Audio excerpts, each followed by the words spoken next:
이렇게 성도의 교제를 진하게 하시자고 그랬을까요? 설교 제목이 느낌이 오시죠? 오늘 우리는 오바댜서를 읽었습니다. 오바댜 그렇게 익숙하지 않으시죠? 별로 친근감이 없는 책입니다. 하지만 성경에 오바댜라는 이름은 많이 나옵니다. 적어도 10사람 이상 오바댜라는 사람이 나오고 있는데, 하지만 오늘 오바댜서를 기록한 오바댜는 누군지 잘 몰라요. 정확하게 시대도 알 수가 없고요. 오늘 말씀에도 그냥 오바댜의 묵시라 이렇게만 돼 있어서 그의 아버지가 누구인지조차도, 대개는 아버지가 누구라고 성경이 많이 기록하고 있는데 아버지가 누구라고 이렇게 기록도 되어 있지 않는, 그러나 아마 오바댜라는 이름이 굉장히 많이 유행됐던 이름이 아닐까. 뜻이 뭐냐면요, 여호와의 종, 그런 뜻이거든요. 여호와를 섬기는 자. 그래서 이름이 좋아서 많은 사람이 가진 그런 이름이 아니었겠나 생각을 해보게 됩니다. 오늘 우리는 오바댜서를 다 읽어버렸어요. 한 권밖에 되지 않고 21절밖에 되지 않지만 오바댜서를 다 읽었고요. 오늘 오바댜를 통해서 하나님께서 우리에게 무슨 말씀을 하시는지 함께 듣기를 원합니다. 계속해서 예언서가 진행되는 가운데 있고요. 오바댜도 역시 예언자였고, 그래서 그가 선포하고 있는 말씀은 당연히 심판이죠. 오늘 말씀 속에도 보면 심판을 말씀하고 있고, 그러나 예언자들의 그 말씀들은 심판만 선포하지 않는다고 말씀을 드렸어요. 심판과 함께 꼭 따라오는 것은 구원이고 회복이다라고 말씀을 드렸죠. 그런데 오늘 이제 심판의 대상은 에돔이라는 나라입니다. 우리가 예레미야서를 읽어올 때에 예레미야서 마지막 부분이 여러 나라들에 대한 심판의 내용이었죠. 애굽으로부터 시작해서 바벨론에 이르기까지 하나님께서 심판하신다라는 말씀을 읽었는데요. 오늘도 하나님께서 에돔이라는 나라는 심판하신다. 그리고 이스라엘은 회복하게 하신다라고 하는 말씀을 읽으면서 우리가 제일 먼저 생각하게 되는 것은 세계를 경영하시는 분은 하나님이시구나 하는 것을 다시 생각하게 되어지는 줄로 믿습니다. 나라를 세우시기도 하시고 폐하시기도 하시는 분이 바로 그 하나님이신데요. 하나님은 세계가 내게 속하였다라고 말씀을 하셔서 하나님은 온 세계의 주인 되시고, 또 계속해서 말씀들을 통해서 하나님은 세계를 경영하고 계신다. 아마도 이 시대도 하나님이 경영학 속에 있을 거고요. 머지않아 마지막 때가 온다면 그 모든 일도 하나님의 경영 가운데서 이루어지는 일이 될 것이다 라고 하는 사실을 우리가 생각해 볼 수 있겠습니다. 하나님께서 세계를 경영하시는 가운데 오늘 에돔을 심판하시겠다라고 말씀을 하셨고요. 그 에돔을 향한 하나님의 심판은 매우 철저한 심판이 될 것이다 라고 말씀을 하세요. 읽어주신 말씀 가운데 보면 도적이 들어와서 다 훔쳐가는 게 아니죠. 도적이 들어오면 모든 살림살이를 다 훔쳐가나요? 그렇지 않죠. 뭐 훔쳐가요? 보석 있으면 훔쳐가고, 그죠? 금덩어리 있으면 훔쳐가고, 옷까지 이런 거 훔쳐가는 도둑은 요새 없잖아요, 그죠? 근데 하나님의 말씀은 도둑은 들어와서 다 가져가지 않지만 에돔은 모든 것을 다 가져가도록 그렇게 하나님이 심판하시겠다, 철저하게 하나님이 심판하시겠다라고 말씀하고 있고, 2절을 제가 다른 번역으로 한번 읽어드리면 이래요. 에돔아, 내가 너를 세계 만민들 중에서 작게 만들어 내가 지극히 멸시를 받게 하겠다. 하나님이 심판하시는 가운데 멸시받게 하시겠다는 거예요. 에돔이라고 하는 나라를 멸시받게 하시겠는데 지극히 크게 멸시를 받는 나라가 되겠다라고 하셨고요. 그 이유를 설명하고 있는 듯한 시편의 말씀이 한 곳 있습니다. 시편 137편 7절의 말씀인데 이렇게 말씀하고 있습니다. 여호와여 예루살렘이 해봤던 날을 기억하시고, 오늘 말씀 속에 보면 예루살렘과 이스라엘이 해받는 이야기들이 나오고 있어요. 그런데 그것을 언급하고 있다라고 생각되는 말씀이죠. 여호와여 예루살렘이 해봤던 날을 기억하시고 에돔 자손을 치소서. 저희 말이 회파하라 회파하라 그 기초까지 회파하라 하였나이다 그랬어요. 에돔 족속들이 예루살렘이 어려움을 당하고 있는데, 예루살렘이 핍박을 받고 있는데 하는 얘기가 예루살렘을, 이스라엘을 회파하라 회파하라 회파하라고 말했다는 것입니다. 그 이유 때문에 하나님 이 해받는 날을 기억하시면서 에돔 자손을 치소서, 에돔 자손들을 심판하소서 그렇게 말씀을 하고 있는 겁니다. 자, 오늘 오바댜를 통해서 에돔을 심판하라고 하시는 이유는 두 가지입니다. 첫째는 우리가 바벨론의 멸망에 대해서 생각할 때에도 그 주제를 함께 나눴는데요. 혹시 기억나세요? 바벨론 왜 망했죠? 무슨 이유 때문에 바벨론 망했나요? 네. 하나님께서 아수르를 들어서 북쪽 이스라엘을 멸망시켰고, 또 바벨론이라고 하는 나라를 통해서 남쪽 유다를 멸망시키시죠.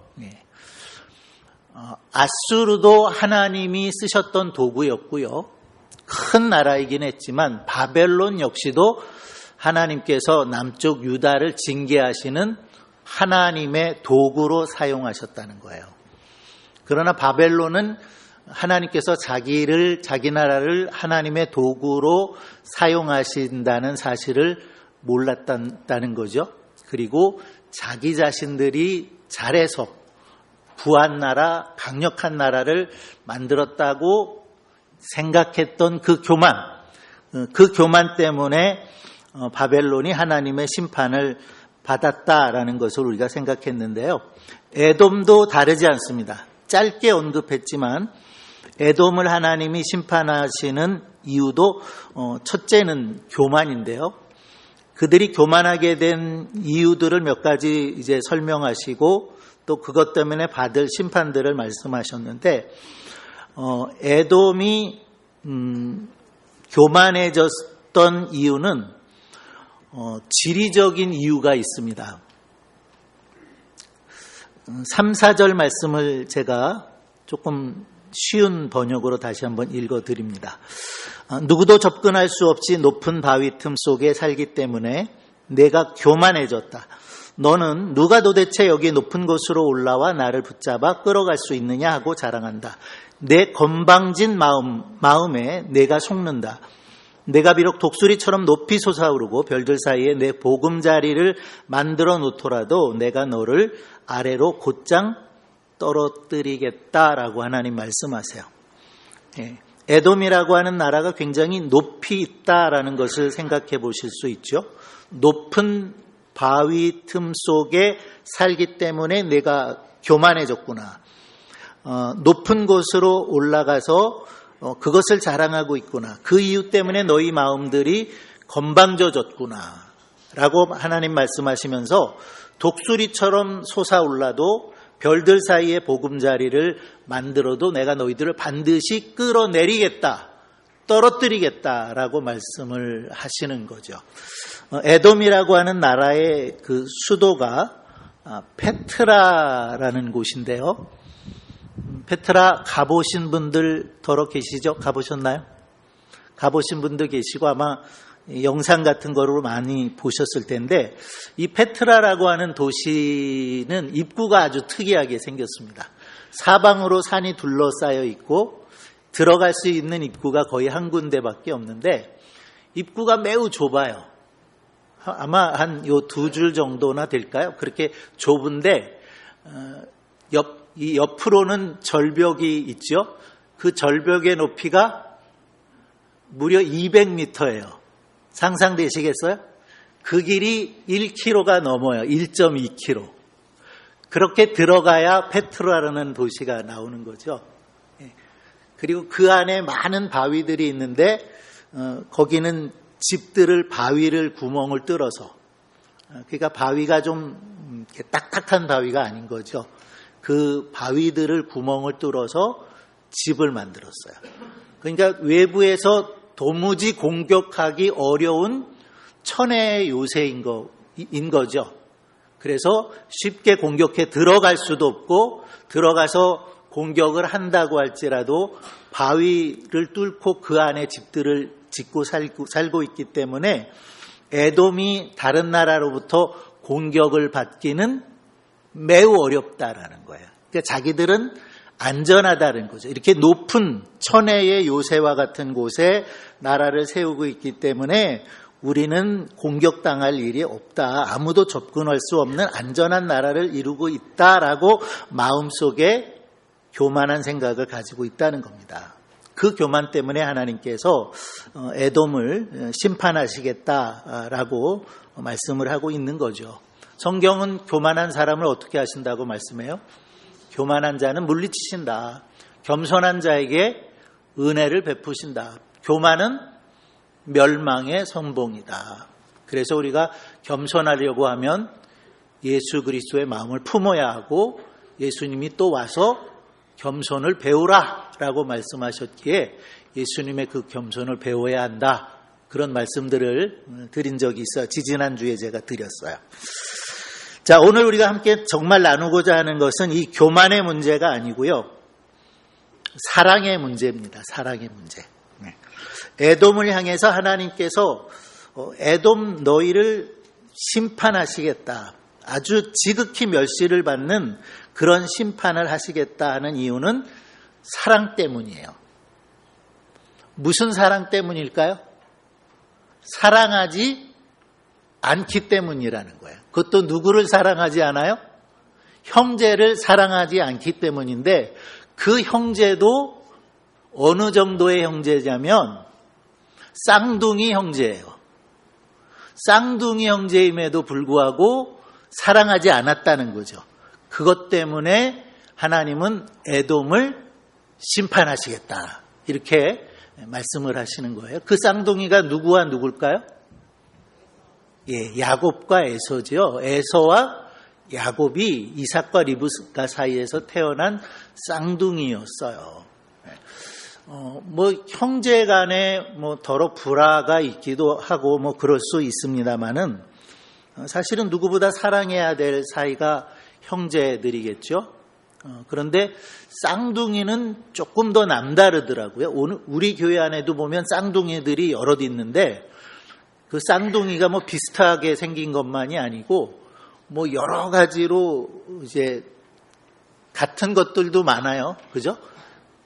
그리고 보통 형제보다도 그 친밀함이, 뭔가 이렇게 같이 나누지 않아도 통하는 그런 것들이 쌍둥이들에게는 있더라고요. 그래서 제가 쌍둥이 영상을 하나 보여드리려고 그래요.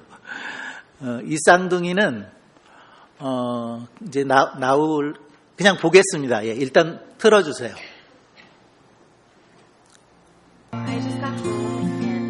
미국에서 배우로 활동하는 사만다에게 어느 날 페이스북 메시지 하나가 도착했습니다. 메시지를 보낸 사람은 영국에서 패션 디자인을 공부하고 있는 아나이스였는데요.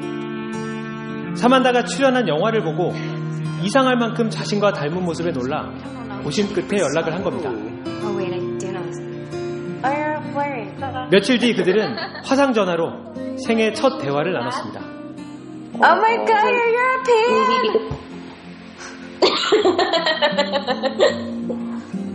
Hi. Hello. This is a really weird experience. That's so weird. Hi, EBS TV News. I'm Samantha Fetterman. And I'm Anais Baldi.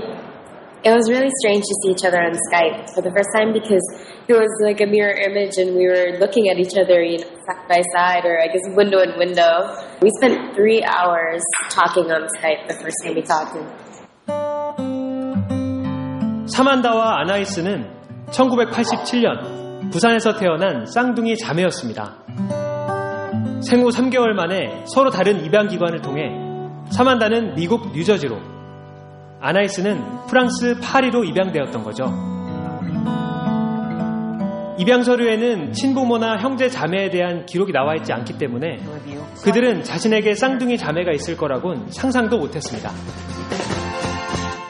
혈육에 대한 강한 끌림에 그들은 만사를 제쳐놓고 만나기로 했습니다. 헤어진 지 25년 만의 일이었죠. It was really strange, the feeling of being in the same room physically. Yeah, it must have been, I don't know. I mean, there's nothing beats the first time that we met each other, and I'll never forget that moment, you know? 사만다와 아나이스는 서로에 대해 알아가기 시작했습니다. 각자의 가족과 친구들도 만났죠. 평생을 떨어져 지냈지만 두 사람에게는 공통점이 많았습니다. 웃음소리가 비슷했고 똑같은 음식을 좋아하며 하루에 10시간은 자야 한다는 수면 습관까지도 같았죠. 서로의 존재조차 몰랐던 두 사람은 서로를 알아가며 진정한 자매가 되어가고 있습니다. 이들은 친부모를 찾기 위해 함께 한국에도 왔었지만 만날 수는 없었다고 하는데요. 하지만 크게 상심하진 않았습니다. We tried to reach out, but unfortunately we haven't had a sexual connection yet. So maybe in the future at some point. Since we're both interracial adoptions, so our parents are Caucasian.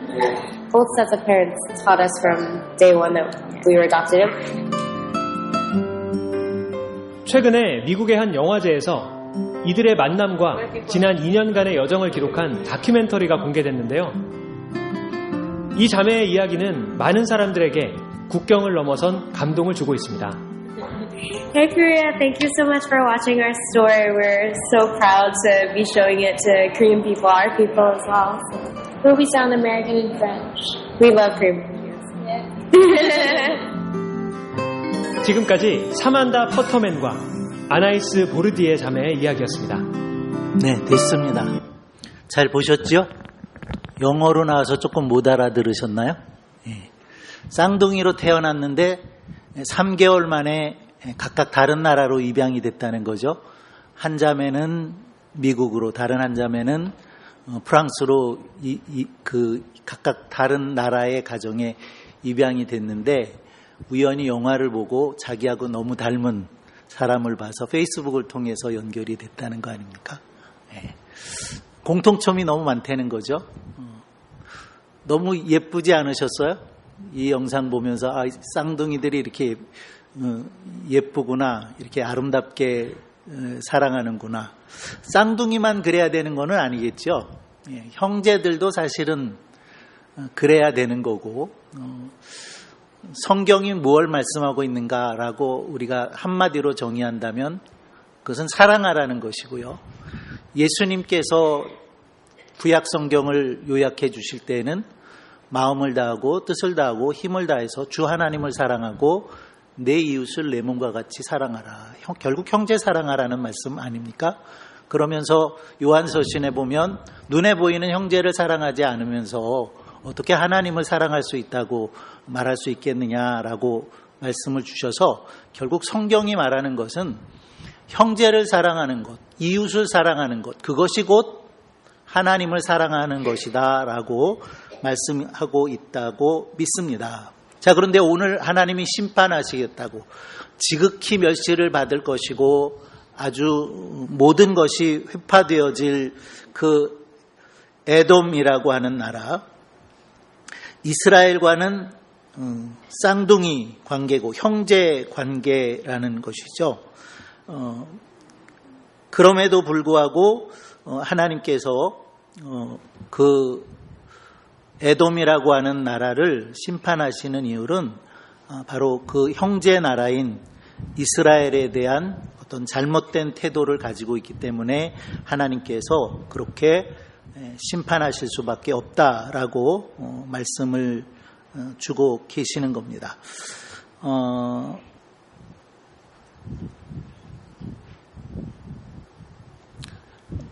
그런데 우리가 생각해 보면 금방 영상은 참 아름다웠지만 쌍둥이로 부모 어머니의 태중에 있었던 야곱과 에서는 서로 싸웠다고 말씀되고 있고요.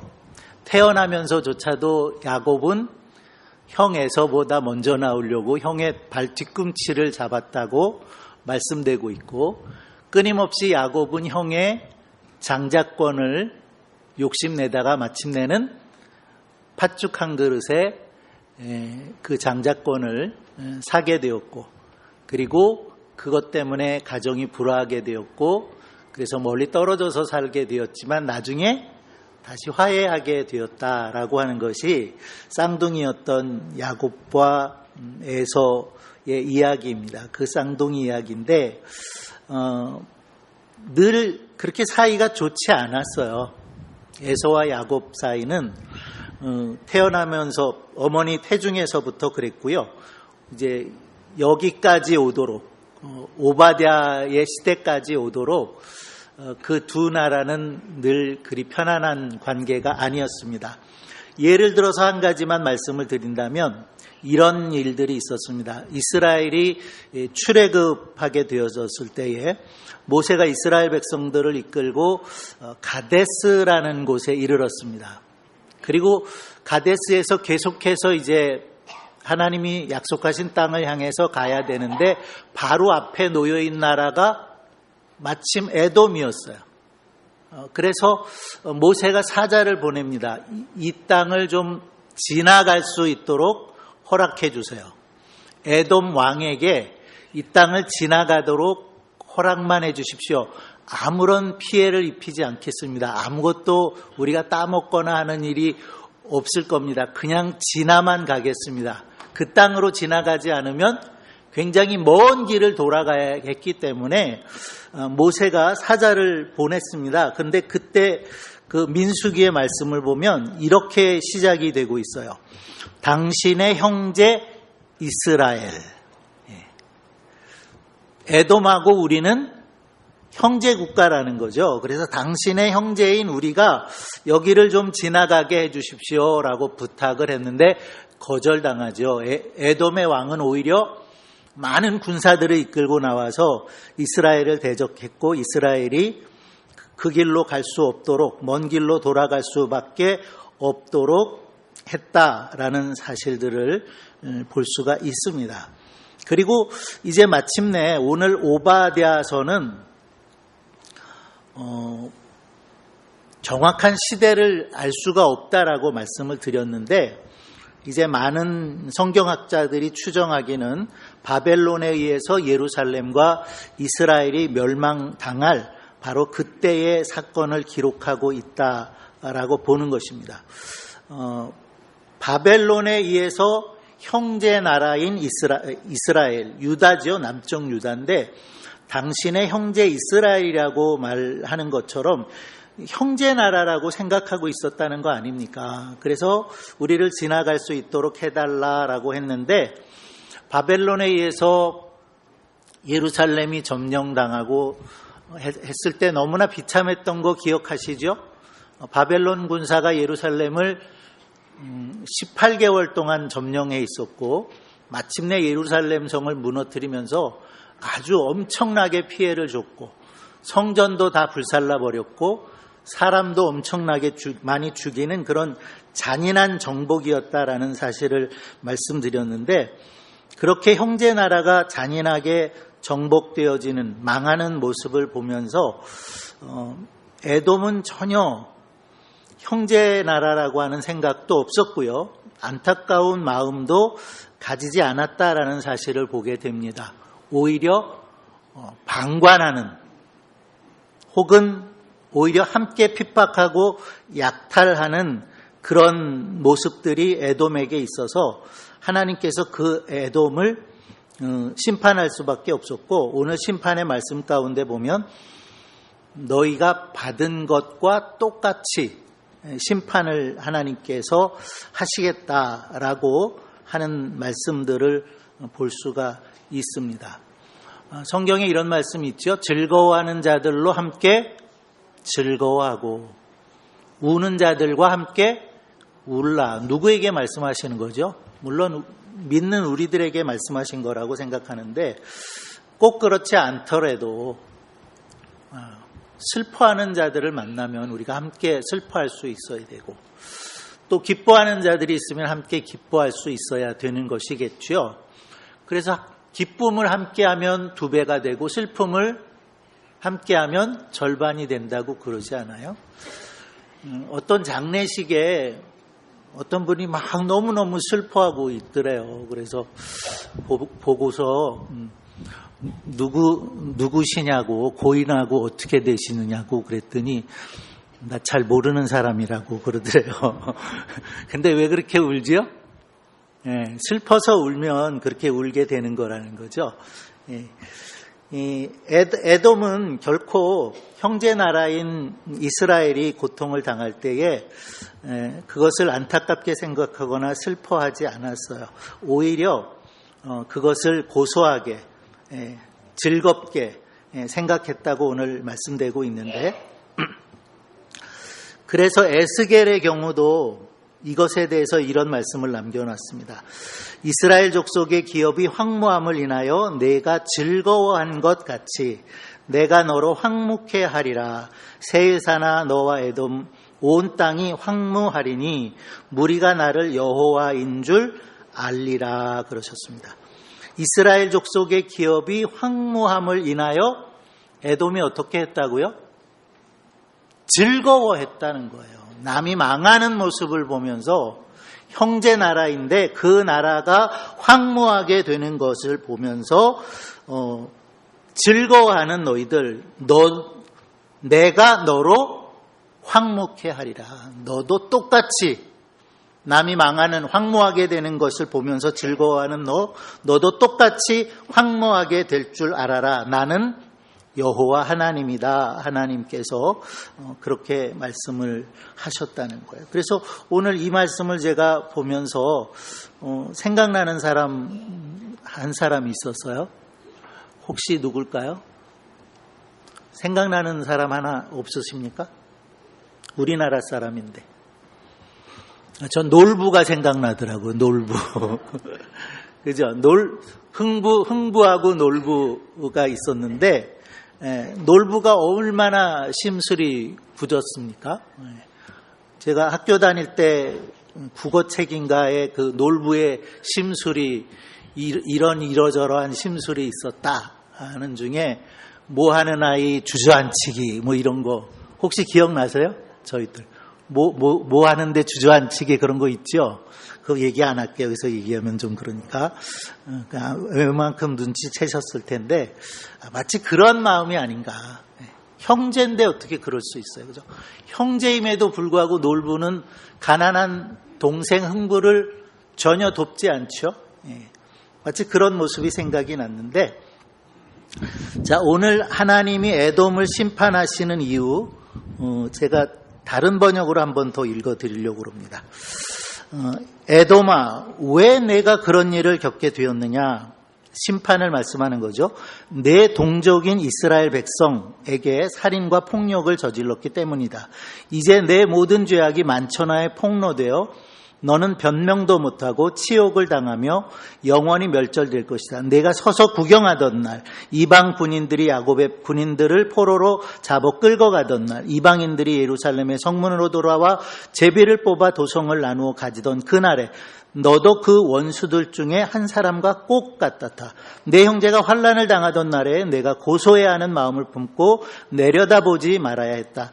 유다 백성이 몰락하던 날에 내가 그들을 구경하면서 기뻐하지 말아야 했다. 그들이 궁지에 몰렸을 때에 내가 입을 크게 벌리고 조롱하며 저주하지 말아야 했다. 내 백성이 비운을 당하던 날에 내가 그 성문으로 들어가지 말아야 했다. 그가 몰락하던 날에 제가 그의 재앙을 보고 기뻐하지 말아야 했다. 그가 멸망하던 날에 내가 그 재산에 손을 대지 말아야 했다. 내가 길목을 잡고 서서 탈출하는 동족 을 잡아 죽이지 말아야 했으며 공공한 날을 만나 도피하는 동포들을 붙잡아 원수의 손에 넘겨주지 말아야 했다. 그렇죠.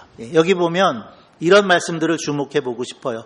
동족인 이스라엘 백성, 탈출하는 동족들, 도피하는 동족들라고 말씀하셨고 그들에 대해서 너희들이 탈취하지 말아야 했다. 보고 조롱하지 말아야 했다. 기뻐하지 말아야 했다.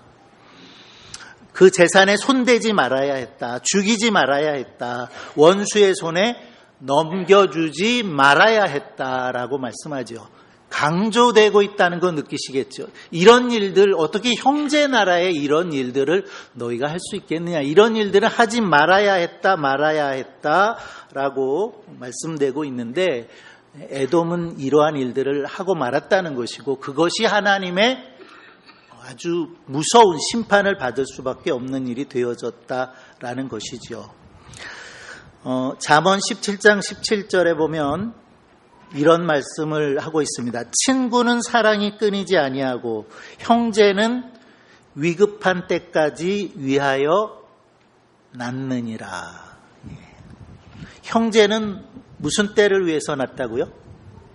형제는 위급한 때를 위해서 낳았다는 거예요. 누구보다도 어려움 당하고 있는 형제를 도와야 할 사람은 형제다. 형제가 그렇게 도와야 된다라고 말씀을 하고 있는 거죠.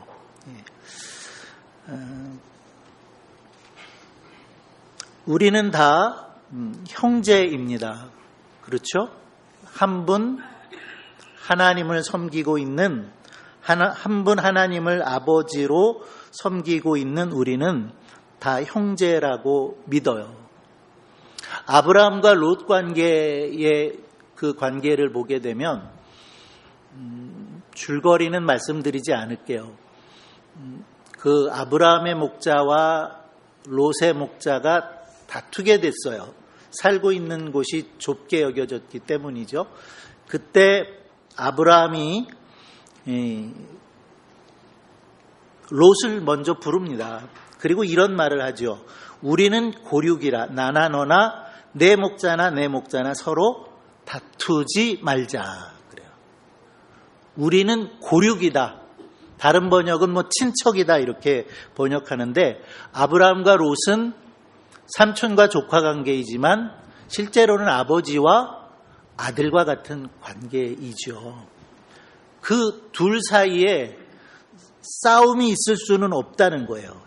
형제이기 때문에 고륙이기 때문에 친척이기 때문에 우리는 다툴 수 없다라고 아브라함은 말했고요. 우리가 이해할 때는 잘못했다라고 이해되는데 조카인 롯에게 먼저 좋은 땅을 선택하도록 합니다. 그래서 롯이 소돔성 있는 쪽에 땅을 차지하게 되죠. 그런데 나중에 그곳에서 전쟁이 일어났고요. 롯과 그 가족, 재물들 다 빼앗겨 갔어요. 그때 아브라함이 어떻게 했는지 기억하십니까? 아브라함이 팔짱 딱 끼고 내가 그럴 줄 알았어 그랬을까요? 잘됐다 고소하다 그랬을까요? 아니에요. 318명의 집에서 기르고 훈련시킨 그 사람들을 데리고 밤에, 그것도 밤에 롯과 그 가족들을 잡아간 그 군대를 치고 롯을 구해왔다라고 성경은 말씀을 하고 있습니다. 이것이 옳은 거겠죠? 이렇게 해야 되는 거겠죠? 형제는 이렇게 해야 되는 것이 옳다. 그런 생각을 하게 됩니다. 누구보다도 우리가 정읍중앙교회라고 하는 이 믿음의 공동체를 함께 이루어가면서 정말 많이 사랑하는 교회, 우리 장로님 기도하실 때에도 정말 사랑이 넘치는 우리 교회가 되기를 위해서 기도해 주셨는데 바로 우리가 그렇게 많이 사랑하는 마지막 때가 될수록 사랑이 식어진다 그랬잖아요. 그러니까 얼마나 더 우리가 사랑하기를 힘쓰지 않으면 결코 사랑할 수 없다라는 생각을 하게 됩니다. 그래서 정말 사랑하기를 힘쓰는 우리 모든 성도들이 되어질 수 있기를 바랍니다.